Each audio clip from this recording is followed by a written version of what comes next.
کی ہو یا نوافل کی ہو، کم از کم اتنی آواز سے اذکار کرنے چاہیے اور تلاوت کرنی چاہیے کہ انسان خود سن لے۔ بعض دفعہ ایسا ہوتا ہے کہ ہمارے ساتھ والا بھی ہماری آواز سن رہا ہوتا ہے، تو یہ کم از کم اتنی آواز ہو کہ اگر وہ کان لگا کر سننا چاہے یا جماعت کے اندر آپ کے ساتھ کھڑا ہے اور آپ ثنا پڑھ رہے ہیں،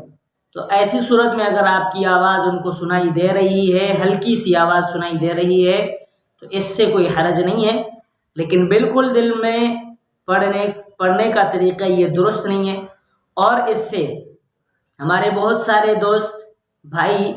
وہ نماز اتنی جلدی میں پڑھ رہے ہوتے ہیں کہ دوسرا بندہ سوچ رہا ہوتا ہے کہ یہ کس طرح نماز ادا کر رہا ہے اور اتنی اسپیڈ میں کیسے پڑھ رہا ہے۔ تو یہ ہر وہ شخص اس طرح سے ادا کر پاتا ہے جو دل میں پڑھ رہا ہوتا ہے، اور جو زبان سے ادا کر رہا ہوتا ہے